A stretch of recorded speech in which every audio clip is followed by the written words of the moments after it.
시작하겠습니다.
모든 순서를 이끄시고 그 순서 안에 은혜를 더하여 주시는 하나님 아버지, 오늘 이 자리에도 함께하여 주실 줄 믿습니다.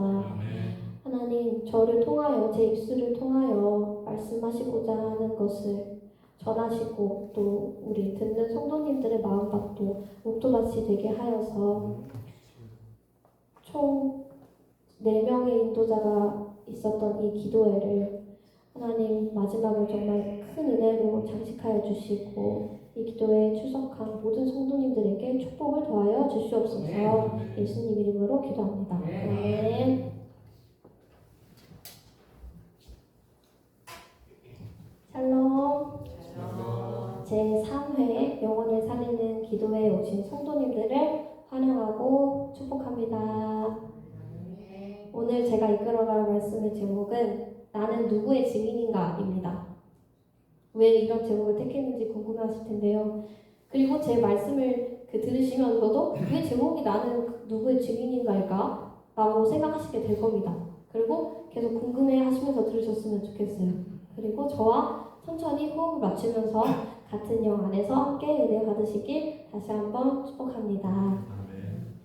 성경을 보면 신구약을 막론하고 하나님께서 어떤 한 사람을 택하셔서 그 사람으로 하여금 복의 통로가 되게 하여 가족이나 주변인들을 구원케 하시는 일이 자주 나옵니다. 가장 먼저 창세기를 보면 하나님께서 아브라함이라는 인물을 택하셔서 어떤 구원의 섭리를 펼치실 것인지 말씀해 주시는데요. 창세기 12장 2절에 아브라함이 하나님 명령을 받고 고향과 친척과 아버지의 집을 떠나게 될 때 이런 말씀을 하십니다. 내가 너로 큰 민족을 이루고 내게 복을 주어 내 이름을 창대하게 하리니 너는 복이 될지라. 너를 축복하는 자에게는 내가 복을 내리고 너를 저주하는 자에게는 내가 저주하리니 땅의 모든 족속이 너로 말미암아 복을 얻을 것이라 하신지라. 여기서 보면은 마지막에 땅의 모든 족속들이 너로 인하여 복을 받게 될 거라고 합니다. 즉 하나님께서는 아브라함이라는 한 사람을 택하시고 그를 복의 통로로 삼으셔서 구원의 섭리를 행하실 거라는 의미입니다. 이 의미를 표면적으로만 보면은 땅에 거하는 모든 사람들이 다 구원을 받게 된다는 의미로 볼 수도 있지만 이건 그런 의미가 아니고 아브라함이라는 인물로부터 하나의 혈통, 계보가 시작이 되고 그 계보를 통해 이 땅에 구원의 복음이 전파되어질 거라는 의미입니다. 여러분 월요일에 우석청년을 가득 잘 들으셨나요? 우석청년은 외증조 할머니부터 크리스천이셨고 따지고 보면 믿음의 계보로는 사대정 그리고 우리 사도행정 교회에도 믿음의 혈통적인 축복이 분명히 있습니다. 제가 과거에 외부인에 속했던 제가 보기에는 이 깨진 가정이 판치는 세상 속에서 하나님이 주신 가정의 성배를 거룩하게 잘 지키고 있는 그런 아름다운 교회로 보였습니다. 그렇게 느껴졌습니다. 제가 우리 교회에 와서는 정식적으로 누구에게도 밝히진 않았는데요. 저는 외가 쪽으로는 믿음의 3대 자손이 맞습니다. 근데 저는 친가 쪽으로는 제가 1대입니다.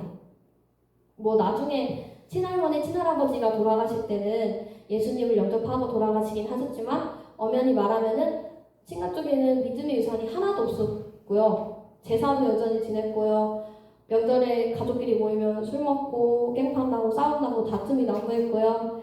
특히나 아버지는 처음에 예수님 영접하셨던 계기가 군악대 선배님들에게 억지로 끌려가 교회에서 세례를 받으시고 그러고 크리스천이 된 경우인데요. 밖에 나와서 세상 교회 나오니 상처를 많이 받으셨어요. 그래서 제가 태어나기도 전에 안티 크리스천이 되었습니다. 그래서 제가 제일 두려운 것이 하나 있는데요. 아버지가 예수님을 영접하지 못한 채 지옥불에 떨어지는 것입니다. 내가 가장 아끼는 가족 구성원이 죽지도 못한 채 불에 탄다고 상상을 해보세요. 제가 예전에 뉴스 기사에서 본 건데 헤어지자는 상간녀의 말에 화가 나서 라이터랑 경유통을 들고 그 상간녀가 운영하는 슈퍼에 들어갑니다. 그러고 바닥에 이렇게 기름을 뿌리는데 그 CCTV였거든요. 아직도 기억이 나요. 근데 불을 질렀는데 그게 하필이면은 몸에 옮겨 붙은 거예요. 그리고 그게 바깥의 CCTV가 그 다음에 이어지는데 겉에만 회색으로 제가 돼서 다 타서 그래도 안에 근육이랑 뇌는 남아있었는지 밖으로 이렇게 엉금엉금 기어 나오는데 그게 제가 보고 나서 1분 뒤에 바로 모든 사이트에서 다운이 됐어요. 그 동영상이. 근데 지옥에서의 고통은 이보다 더 하겠죠? 제가 뒷부분에서 말씀드리겠지만 제가 왜 이렇게 하나님의 일에 열심이고 지쳐 나가 떨어지는 것을 매우 두려워하는지 저를 이해하게 되실 거예요. 어쨌든 여기서 본질적으로 살펴보고 싶은 부분은 하나님께서 특정한 1인을 세우시고 그 사람을 통로로 삼으셔서 더 큰 구원을 행하신다는 섭리에 관한 부분입니다. 이미 앞에서 말씀드린 것처럼 하나님은 아브라함을 택하시고 아브라함으로 인해 모든 족속이 복을 받을 거라고 말씀하셨습니다. 누구를 통해서죠? 예수님을 통해서입니다. 그런데 하나님은 먼저 모든 사람을 다 구원하신다는 약속에 선행하여서 직계의 가족들이 먼저 구원을 받도록 역사를 하십니다.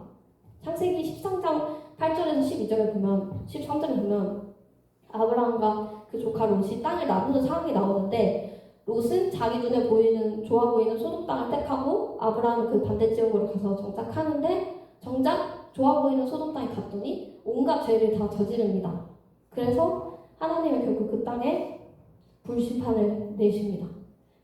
이거는 마틴이라는 사람이 그린 명화인데요. 낭만주의 화가라고 합니다. 근데 하나님은 그때 롯을 그 심판에서 건져내십니다. 하나님께서 롯을 심판에서 건져내신 이유는 롯이 첫 번째로 하나님 앞에 의로운 마음을 가지고 있었겠죠. 그것뿐 아니라 또 다른 이유는 바로 아브라함을 봐서입니다. 아브라함이 창세기 19장 29절에 그 지역의 성을 멸하실 때 곧 롯이 거주하는 성을 엎으실 때에 하나님이 아브라함을 생각하사 롯을 그 엎으시는 중에서 내보내셨더라 이러시는데요.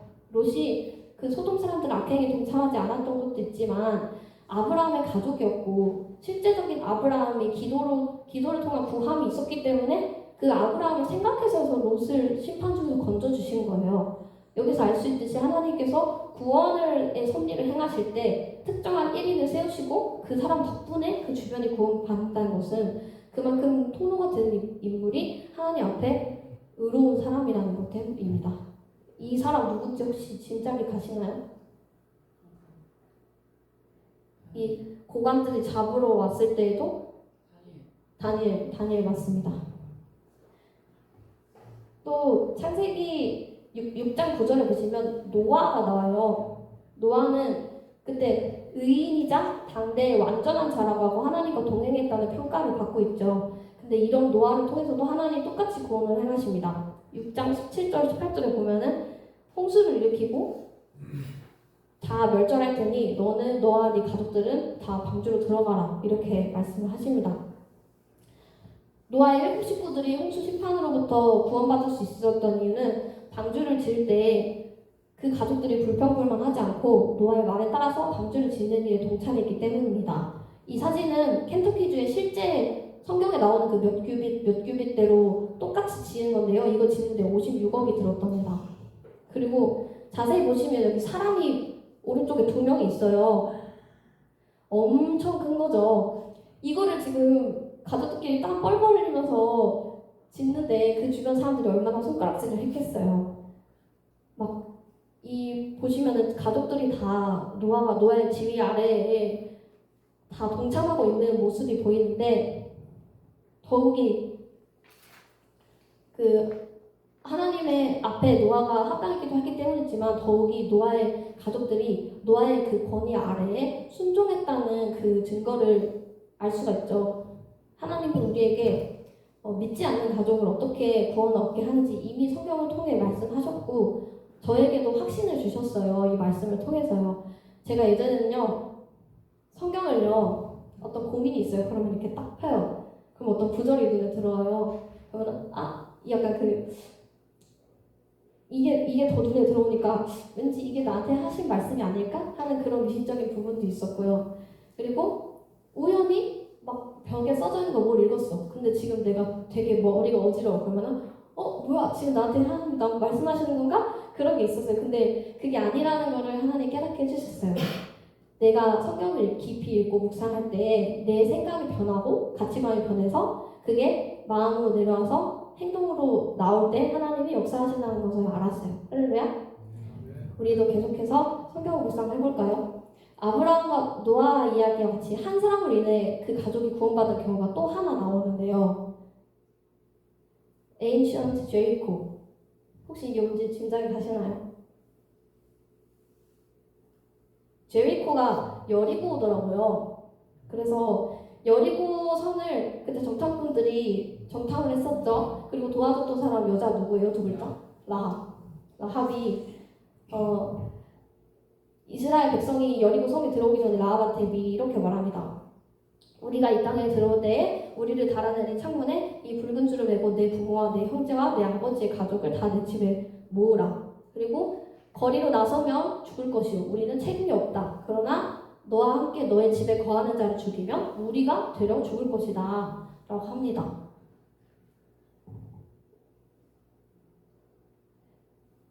이스라엘 민족이 여리고성을 함락시키는 일은 하나님이 가나안 땅을 주시기로 한 그 언약에 기반한 하나님의 섭리였죠. 근데 그 섭리 가운데 이방인이었던 라합을 이스라엘이 행하는 일에 결정적인 도움을 준 대가로 그 가족들까지 모두 구원을 주신 거는 그 일이 얼마나 중요한 일이었는지를 시사하고 있는 거예요. 그리고요, 라합은 기생이었어요. 진작 헤어자면 솔직히 뭐 페스티벌 한다고 뭐 축제한다고 하고 누구 뭐 접대한다고 하면 솔직히 하루에 2장 3장도 뛰었을 거예요. 이렇게 더러운 성내매라는 그 나라 풍습에 동참하던 이방인이자 죄인이었음에도 하나님의 구원 계획을 위한 계보에 라합을 포함시켜 주셨어요. 마태복음 1장 5절에 보면은 라합에게서 보아스를 낳고 보아스가 라합한테서 나온다는 게 나오는데요. 혈통적으로나 이방인이고 그리고 도덕적으로나 기생이고 그리고 여자죠. 근데 이 사람을 계보를 이어받을 수 없는 인물임에도 굳이 글자로 써서 이렇게 기록으로 남겨놓았다는 거는 의도적으로 기록해 놓은 거라고 봐야 돼요. 이거는 하나님이 어떤 인물이나 상황, 환경과 상관없이 또 빛뿐만 아니라 어둠을 통해서도 당신이 뜻하신 섭리를 이루실 수 있는 전능하신 분임을 드러내기 위한 것입니다.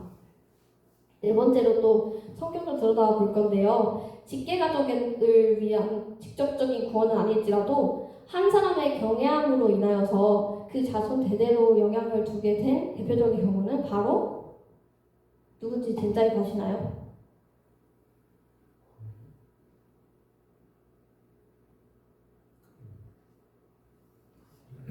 이게 뭐냐면 언약궤예요.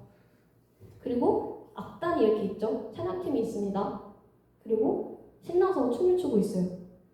그리고 옷은 또 그 에봇이라고 하는 제사장들 옷을 입고 계세요. 다윗이에요. 다윗.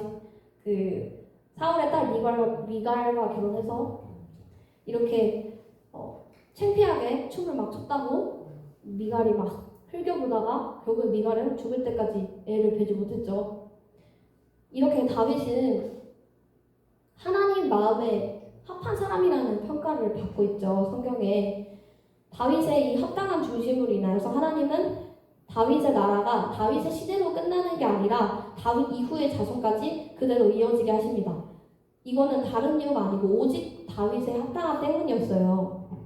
열왕기상 11장에 여호와께서 솔로몬에게 말씀하시되 내게 이러한 일이 있었고 또 내가 내 언약과 내가 네게 명령한 법도를 지키지 아니하였으니 내가 반드시 이 나라를 네게서 빼앗아 네 신하에게 주리라. 그러나 네 아버지 다윗을 위하여 네 세대에는 이 일을 행하지 아니하고 네 아들의 손에서 빼앗으려니와 오직 내가 이 나라를 다 빼앗지 아니하고 내 종 다윗과 내가 택한 예루살렘을 위하여 한 지파를 네 아들에게 주리라 하셨더라. 여기서 보면 다윗의 아들 솔로몬이 하나님의 은총을 입고 왕의 자리에 올라 많은 복을 받았지만 하나님을 배도하여서 이스라엘 왕국을 하나님 심판하기로 하시죠. 근데 다윗 한 사람으로 인하여서 그 심판을 유예하시고 다윗 한 사람으로 인하여서 이스라엘 향한 그 언약의 섭리를 완전히 폐지하시지 않으시고 계속 이어가십니다.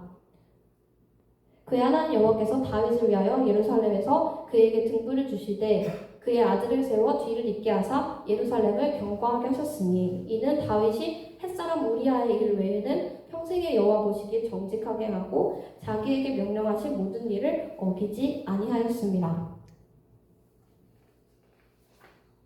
하나님께서 분명히 오직 다윗으로 인하여서 예루살렘에 대한 구원을 보존해 주셨다고 말씀합니다.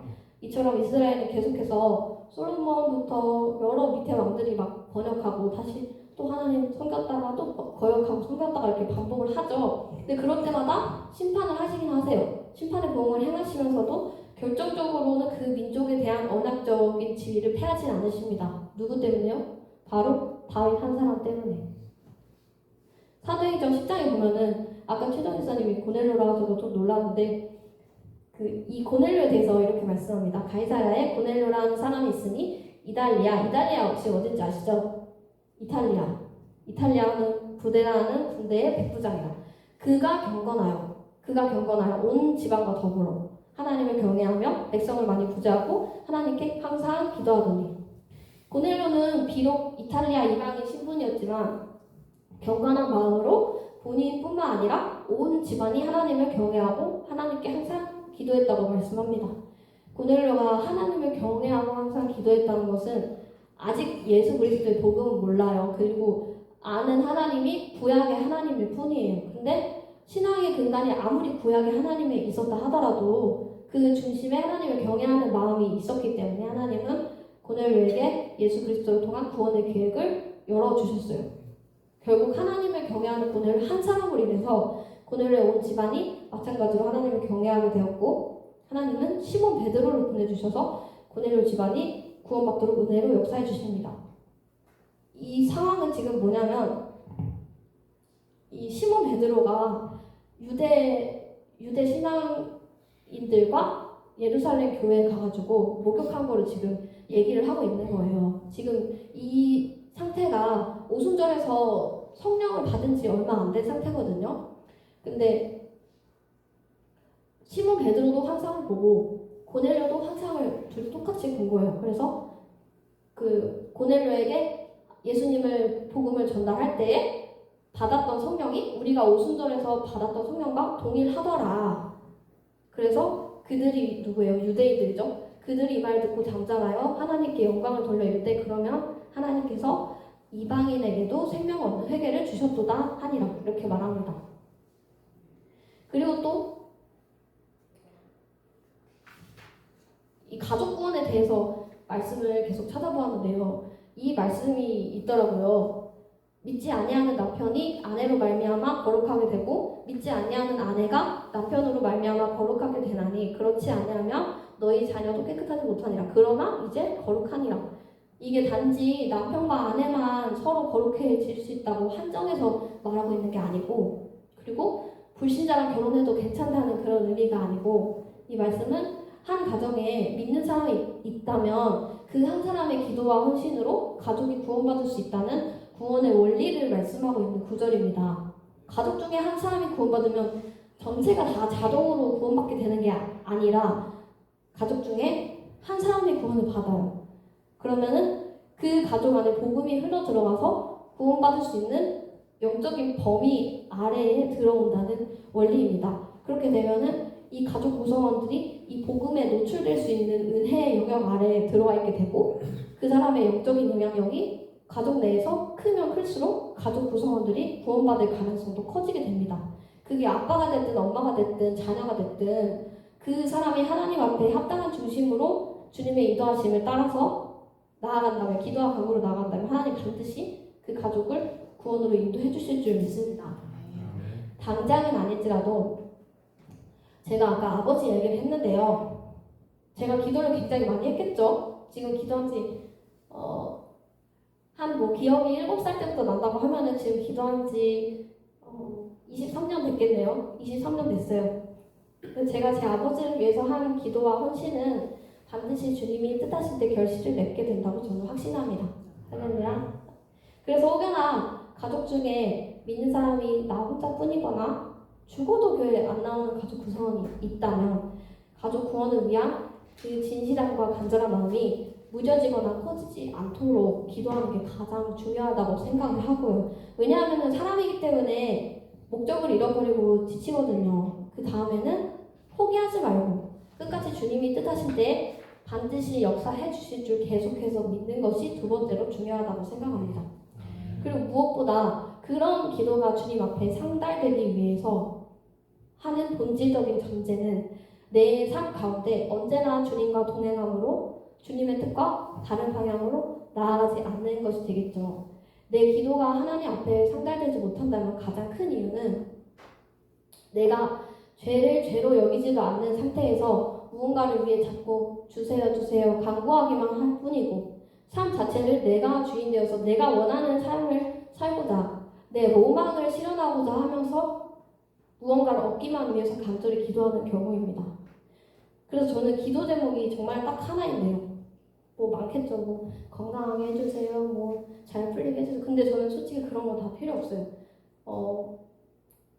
자랑은 아니지만 제가 저번 주 금요일에 또 학술대회를 나갔어요. 학술대회 나갔는데 전혀 기대하지 않았는데, 그리고 솔직히 이거 준비하면서 시간을 정말 여기에 거의 한 80% 쏟았거든요. 그리고 그 전날에 바로 밤을 새면서 발표 준비를 했는데 제가 우수 논문상을 받았습니다. 근데 저는요, 심지어 이번에 제가 석사를 시작을 하고 나서 한국연구재단에서 실행하는 석사 연구생 연구 장려금 지원 사업에 우리 학교에 13명이 됐어요. 근데 그 중에 제가 한 명입니다. 그리고 전국에서 딱 1000명이 있어요. 근데 저는 지금 이게 제 안중에 없어요. 그리고 그렇게 중요하지가 않은 것 같아요. 그래서 제 기도 제목은 뭐냐면은 모든 것이 하나님의 뜻대로 되는 것입니다. 우리가 끊임없이 기도하는 이유는 하나님과 대화하면서 내 것을 점점 내려놓게 되고 종국에는 하나님 뜻과 내 뜻이 일치하게 되는 것입니다.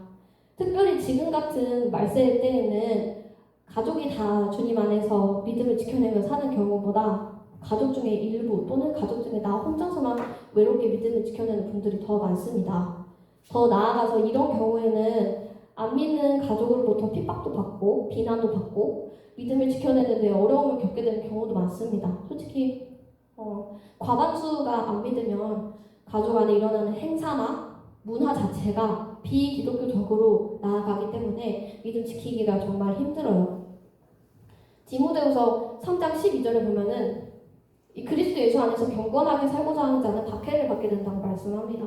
요즘에는 더더욱 성경에 예언대로 성도들에 대한 핍박이 점점 심해지는 것 같아요. 기독교인에 대한 비난과 고정관념이 유독 심하고 그리고 솔직히 말해서 이념 차이라는 이유로 정치적인 탄압도 언젠가 받게 되지 않겠어요?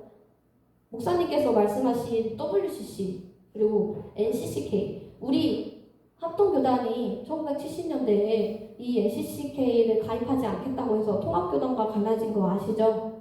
그리고 또 WEA 이런 단체와 같이 모든 종교는 하나님은 하나다. 알라도 하나님이고 붓다도 하나님이다. 이런 종교 통합을 추구하는 단체로부터 벗어나는 게 정말 쉽지가 않아요. 왜냐면 우리가 알게 모르게 많은 기업들과 단체들이 이런 단체들의 영향 아래에 있어요. 이거는 엄연히 용서받지 못할 배도입니다. 이런 핍박이 세상 정부나 사회 등 외부로부터 임하는 것도 있지만 사실은 그 전에 가족 안에서부터 균열이 일어나기 시작할 거예요. 그리고 사이가 안 좋아질 수도 있어요. 이럴 때일수록 끝까지 본인의 믿음을 절대 타협하지 않고 주님 안에서 그 믿음을 정결히 지켜내는 것과 더불어서 가족들을 긍휼히 여기는 마음을 절대 놓지 말고 분노에 굴복하지 않고 계속 주님 앞에서 간절히 기도하며 나로 인해 하나님의 구원의 은혜가 임할 수 있기를 힘써야 합니다. 아멘. 우리 하나님은 그 믿음의 기도와 헌신을 반드시 귀하게 여겨주시고 갚아주십니다. 롯이 건짐 받은 것처럼 그리고 다윗을 위해서 다윗의 계보가 지속된 것처럼 말씀을 마치려고 하는데요. 우리는 보험을 많이 들어요. 근데 보통 보험을 많이 드는 이유는 혹여나 나에게 사고나 질병 같은 안 좋은 일이 생겼을 때 금전적인 부담을 덜기 위해서 보험을 들어놓죠. 또 내 가족에게 일어날 수 있는 일을 위해서도 보험을 드는데 그리고 확률이 아주 낮죠. 근데 성경에 예언되어 있는 머지않아 일어날 한나를 앞에 두고 우리가 나를 위해서 그렇지만 가족들을 위해서 영적인 보험을 들어놓지 않는다면 이것만큼 어리석은 일은 없을 거예요. 아직 그 날이 이르지 않은 지금부터 날마다 쉬지 않고 깨어서 기도함으로 헌신함으로 나와 내 가족이 하나님의 구원의 원리 안에 들어올 수 있도록 영적인 보험을 들어놔야 합니다. 제가 회장을 하면서 고민이 정말 많았어요. 축약해보자면 딱 한 가지인데 안 하는 것을 이해하지 못하겠어요. 우리 사도행전 교회는 받은 것이 굉장히 많아요. 축복받은 믿음의 가정 안에서 태어난 아이들이고 그리고 뭐 경제적으로도 그렇게 부족하지 않은 것 같아요. 근데 오히려 이런 풍족한 환경이 아이들이 열심히 할 동기를 약화시키고 있다고 생각해요. 저는 아버지가 구원받지 못하고 지옥에 갈 생각을 하면 정신이 번쩍 들어요. 그리고 너무 무서워요. 하나님이 저에게 가정의 구원의 통로가 되라는 명령을 내리셨어요. 우리 청년부실 바닥과 계단 공사를 아빠가 하셨는데요. 인건비를 안 받고 하셨어요. 자재비랑 기름값만 받으셨어요. 근데 하나님께 너무 감사해요. 아빠가 봉사할 수 있는 기회를 주시고 이제부터 아빠를 향한 구원의 섭리가 시작된다는 확신을 주셔서 그래서 너무 감사해요. 아빠한테 바닥 봉사를 부탁하기 전에 어디서 일하고 있냐고 물었는데 아빠가 대전에 있는 신학교 리모델링 일을 하고 계시더라고요. 미리 예비하신 줄 믿습니다. 그리고 제가 그 어느 때보다도 아빠랑 통화를 정말 많이 해요. 굳이 공사 일이 아니더라도 관계가 회복되고 있는 줄 믿습니다. 우리 교회 공사 일을 의뢰받고 나서 또 근데 교회 일이 들어왔대요. 근데 그 교회도 너무 가난한 개척교회여서 아빠가 인건비 반절만 받고 일하겠다고 하셨다는 거예요. 할렐루야. 제가 교회 일을 하느라 피곤할수록 아빠가 손해를 보고 봉사할수록 하나님이 저를 기쁜 마음을 주셔요. 그리고 아빠가 더 손해보고 더 시간 써서 교회에 봉사했으면 좋겠어요. 할렐루야. 여러분 우리 청년부가 부흥하기 위해서는 지금 이 상태로는 안 돼요. 교회에서 하는 일 이거 밖에 나가서 취조시급 받고 하는 일 10%도 안 힘든 일이에요. 근데 우리 아이들이 대체로 어떤 생각을 가지고 있냐면 교회 일 중요하긴 하지. 근데 나는 일을 안 할 어떤 합당한 이유가 있고 합당한 스케줄이 있어. 그러니 나를 정죄하지 마. 이 마음을 가지고 있어요. 근데 이게 단지 우리 청년부 아이들에게만 국한된 일이 아니에요. 제가 이제 앞에 삼자 달았으니까 이제 머리에 피가 말랐거든요. 그래서 제가 어르신들께 뭐라고 할게요. 저도 부족할 때가 있죠. 근데 이대로 침체되어 있는 것보다 자격도 안 된 제가 한번 뭐라 해서 기분 나쁘고 각자 중심으로 돌아보는 게 훨씬 나을 것 같아요. 교회 다닌다고 다 구원받는 거 아니잖아요. 그리고 1년에 최소 몇 번 출석하고 봉사 최소 몇 개 하고 그런다고 구원받는 거 아니잖아요. 우리 사도행전 교회는 무슨 영에 사로잡혀 있는지 아세요? 피곤해요. 바빠요. 할 만큼 했어요. 내일 아니에요. 이 네 가지 영에 아주 강력하게 사로잡혀 있습니다. 지금은 성경에 예언된 마지막 종말의 타임라인이 가동될 날이 매우 임박해 있는 그런 말세 지말의 때입니다. 저는 지금도 제가 심장마비로 죽으면은 천국 갈지 모르겠어요. 그래서 바울처럼 계속 정신 차리려고 해요. 만약에 여러분 기독교 탄압군이 저 유리문으로 들어와가지고 여러분들 예수 믿는다고 하면은 총으로 쏴서 죽인다고 하면은 자랑스럽게 손 들어서 신앙 고백 하실 분 몇 분이나 되세요? 너무 극단적이라고요? 너무 극단적이어도 이런 상황 자체는 생각해보셔야죠. 내가 그만큼 믿음이 있는지 하나님께 확인해보셔야 돼요. 그 중심은 하나님만 아세요. 예수님 다시 오실 때 혹여나 가족 중에 일부가 휴거되지 못하고 남겨지게 된다면 아까 제가 예로 들었던 총살이면 다행이에요. 얼마나 가진 부모가 손톱 뽑히고 막 얼마나 많은 핍박을 당하겠어요. 생각을 해보세요.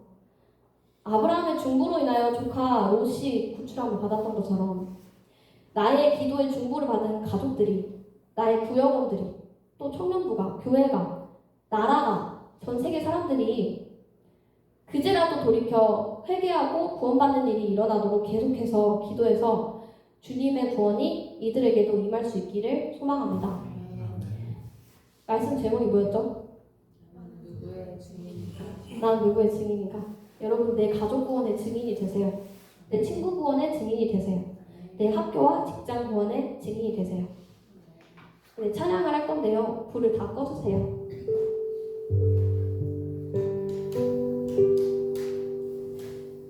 하나님, 우리 우상들을 태우시고 성령의 불로 임해주세요. 이렇게 기도하는 간절한 마음으로 찬양하셨으면 좋겠습니다. 이 땅의 황망을 보소서.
와이어를 집어넣었대요. 그래서 그 고문 당하면서 하루에도 몇 번씩 기절했는데 주기철 목사님이 가장 힘들었던 부분은 잠을 못 자는 부분이었대요. 왜냐면 자기가 잠결이라도 하나님 부인할까 그게 그렇게 무서웠다는 거예요. 그래서 주기철 목사님이 감옥을 교도소를 딱 나오시면서 이제 사원이 되시는 분한테 이제 집에 돌아가도 되겠대요. 나를 풀어주겠대요 하니까 사모님이 안 된다고, 목사님 거기서 돌아가셔야 된다고 그랬다는 거예요. 그래서 그 교회 성도님들 기도 제목이 목사님이 거기서 순교하는 곳이었대요. 그래서 인천 상륙작전이 바로 실행되고 전쟁 판도가 뒤바뀌었잖아요. 원래는 경상도까지 이렇게 내려온 거 아시죠? 중공군이. 우리 아이들을 교회를 살리실 분은 하나님 한 분이십니다. 우리의 열심, 우리의 업적, 우리가 이제까지 해온 것 다 필요 없고 오직 그분 손에 전쟁의 승패가 달려 있습니다.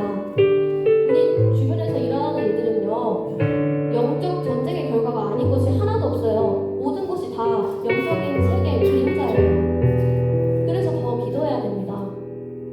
이 땅에 황무함을 보소서, 긍휼을 베푸시는 주여, 우리의 죄악 용서하시고 이 땅 고쳐주소서, 이 교회를 고쳐주소서, 이 구역을 고쳐주소서. 이 찬양의 부제가 부흥이에요. 간절히 부흥을 바라는 마음으로 다시 한번 찬양하시겠습니다.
온 목소리를 다해 주여 삼창하고 그다음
제가 이 자리에서 부탁 하나만 드릴게요.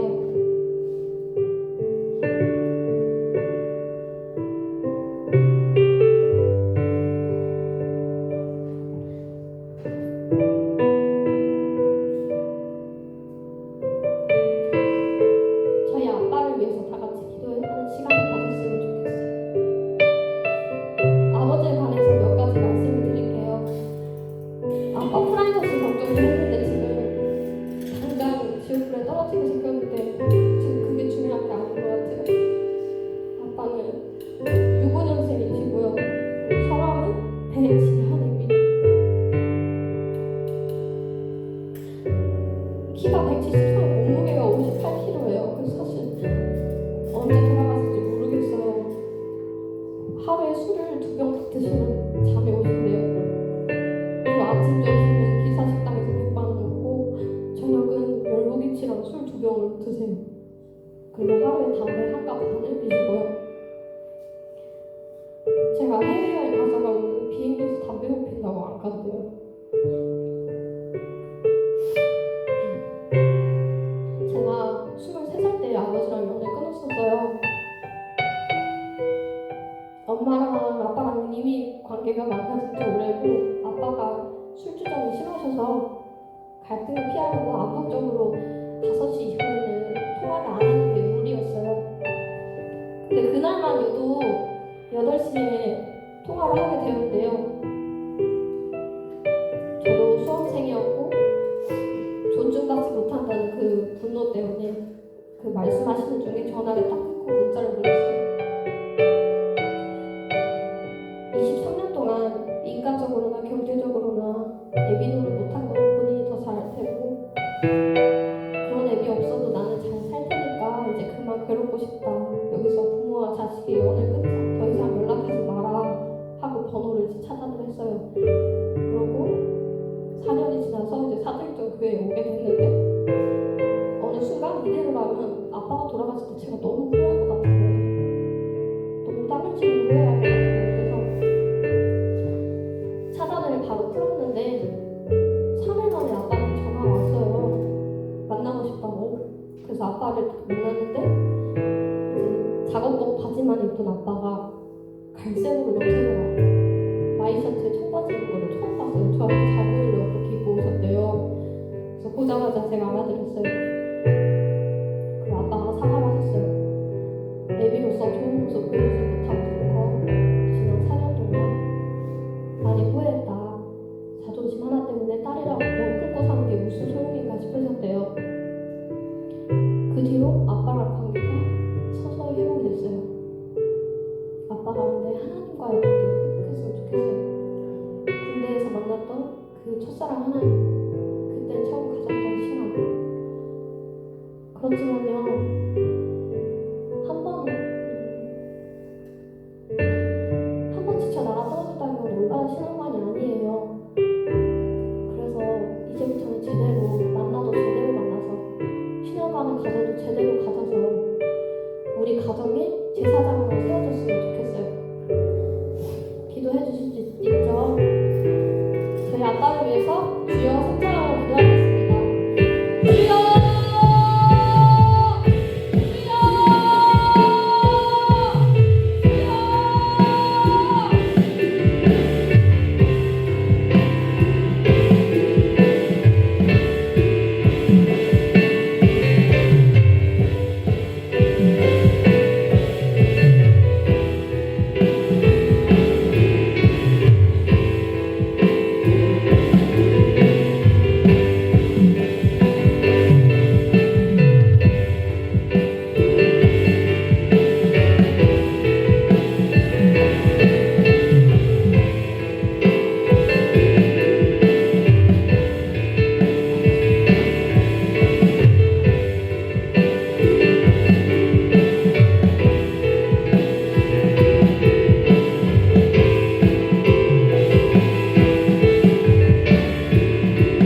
그 역사를 체험하시는 성도님들이 되셨으면 좋겠어요.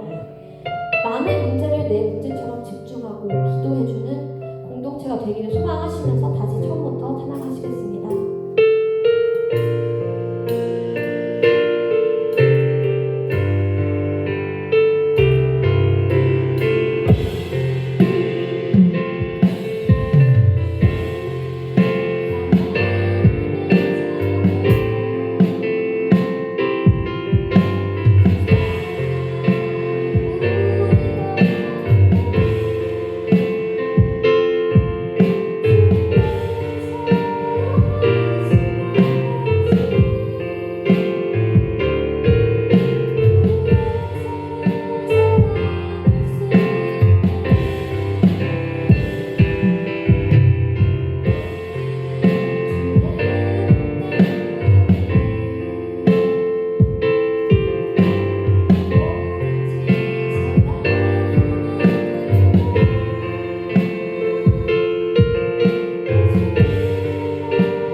다음 찬양을 부를 건데요.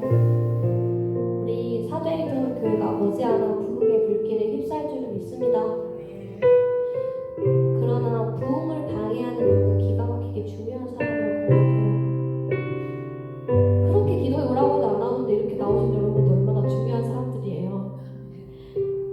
여러분들이 너무 중요해요. 세상의 유혹과 시험이 몰려와도 버텨주세요. 버티실 수 있죠? 아멘. 가사를 생각하시면서 찬양하겠습니다.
다짐하고 각오하면서 주여 성장하고 기도하시겠습니다.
주시옵소서. 주일 기도회와 구백원 마트가 남아있습니다. 새신자 50명을 허락하시고 믿음의 선배로서 그들을 믿음으로 잘 양육할 수 있는 지혜를 허락하여 주시옵소서. 모든 행사 가운데 함께 해주시고 우리 개인의 삶에서도 돌보아 주시옵소서.